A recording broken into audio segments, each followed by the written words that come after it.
It may be, I am going to not eat in between meals. I am going to stop eating sugary desserts. I am going to chew my food slowly. We'll make that list. Then I'll hypnotize him, and then I'll simply read those sentences that we agreed upon, and then I say, okay, you're done, go home. That's what we do. People are frightened because they don't understand that it works like that, and they don't know what the hypnotist's agenda might be. Got it. And that's a valid point. What about people that are scared of success? Or people that have had a lot of bad luck, or they haven't had the success they wanted? Is there a place for hypnosis in this? Maybe, but maybe along with counseling. That's interesting. They could use a few sessions with a counselor or a therapist to get that straightened out, and then use hypnosis. And by the way, hypnosis is just one session. You only come once. You only have one session. I do encourage people to tape record our session. That way, if they ever need reinforcement, whether it's the next day or 10 years later, they don't need to pay another fee. They just listen to their recording. That's extraordinary that you do that. Well, it makes sense because it just, you don't know how long it's going to last. Most suggestions under hypnosis will last a very long time, perhaps forever, perhaps many, many years. Smoking is usually forever. Food usually lasts for a period of time, and then something throws them off. Well, they can just listen to their recording, and they're back in the game again. Have you ever worked with people from, let's say, different parts of the world that are kind of high profile, but they don't want people to know that they're requesting this? Yeah, I do that a lot. My office in Manhattan was across the street from Lincoln Center, so I worked with performers. I had a violinist who had stage fright. I had a very interesting guy who was in a musical on Broadway, and he found, because he danced and sang and was so active, that on Wednesdays, which was matinee day, when it came time to do the evening performance, he was exhausted and he didn't give a good enough performance. So he came to my office, and I would say to him, and he is one who was a person who came every week. He wanted to do this every week. He would go into a hypnotic trance, and the only suggestion I gave him was that for every minute in the trance, his body would feel as if he was sleeping for an hour. And so for 7 or 8 minutes, he would just be quiet in the trance. And at the end of the time, I'd say, wake up. And he would jump up full of enthusiasm and vim and vigor and say, great, now I can do my evening performance. That's incredible. Yeah. So really, in a way, somebody could participate in writing their own scenario of things that they want to be happening and or things they want to not be doing anymore. Hand that to you or give that to you and then have you facilitate the transmission, correct? That's exactly what we do. When people make the appointments, I tell them between now and the time that you're going to have your appointments, you start writing your sentences. Then when we have the appointment, we'll go through your sentences, I'll add mine, and we'll come up with a perfect script. Yes. That's amazing. Uh-huh. Well, because people know what they want. People are smart. They know what they want. Now, there are some things that you can't do. I don't take away pain unless I know what the pain is from. I've had people come to me and say, I have the worst headache of my life. Can you make it go away? Well, yes, I could make it go away, but what if it's a brain tumor? Or I get people who say, I have such a bad pain in my leg. Well, maybe you have a broken bone, and if I would take away the pain, which I could do, you'll be walking on a broken bone and making it worse. So I only do pain if I have a consultation with their doctor. So there's a whole ethics realm in this, too. Yeah. How do the medical schools receive you?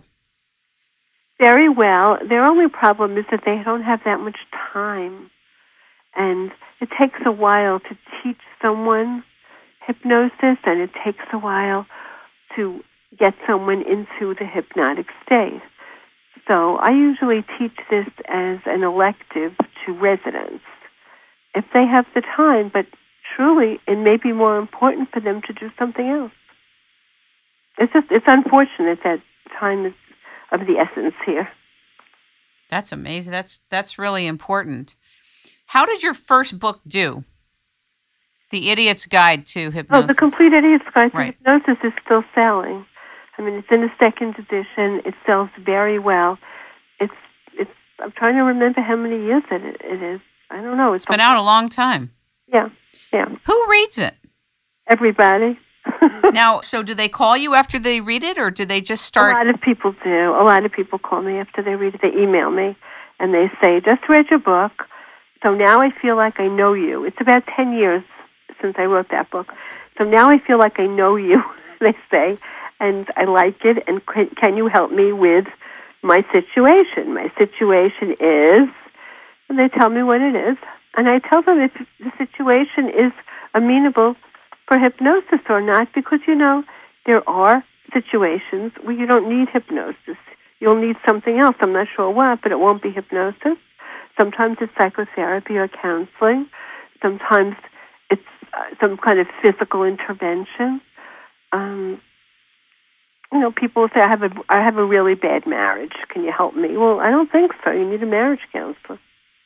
Now, once you're working with a marriage counselor, if the marriage counselor tells you, and I had a husband who once came and said, the marriage counselor told me that if I would just speak more softly to my wife and not be so harsh, she would respond better and we would have a better relationship.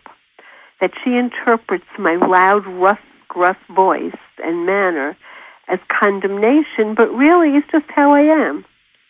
So I did that for him, and that was fine. He said it worked just fine. He speaks nicely and says the same thing, and the wife is happy and he's happy. Have you found any international differences working with different cultures of people around the world in terms of, I don't know, speed time, how people take to hypnosis, concerns that are expressed differently? Sometimes you notice things from culture to culture. Any of that? No, I don't know, because the people who come to me from the Middle East or from Europe might not be representative of their culture. They're the ones who come to me. So I don't know, but they are very interested in hypnosis. They seem to know a lot about it already, and they think it's a good thing. What are people's concerns about revealing of their secrets? I know that people that have secrets have concerns that maybe that's going to be drawn from them, but of course, I imagine people... because they talk to me ahead of time, and I tell them, here's what's going to happen when you're hypnotized. I'm going to read you the following things. I don't think it's a problem. Is it true that you're looking to retire? Well, I think about that sometimes, and I think that it would be nice to take some days off here and there, and that's probably what I'll be doing. I've been doing this for a long time, but I really love this. I love the idea that I can change somebody's life. I guess it's a power trip for me. Well, it's an extraordinary blessing to be able to facilitate people when they're afraid or doing something that's hurting themselves, to have them not be able... I get somebody to stop smoking, or I get somebody to not be afraid of their surgery. When I work with women who are about to have a mastectomy, and I have them reframe it, I talk to them about the Amazon women who willingly had a breast cut off so that their breast would not interfere with their bow and arrow. Because in order for them to hold the bow in a way that made them very powerful, their breast was in the way, so they cut it off. Oh my God, I didn't know that. And then they did great. So when I tell them that story, I talk to them about the fact that it's all how you look at it. You can think having a breast is a good thing, or you could think it prevents you from being as powerful as you can be. And then when you cut it off, you're also cutting off cancer and possible death. Isn't that terrific? So now let's look forward to your mastectomy with great eagerness.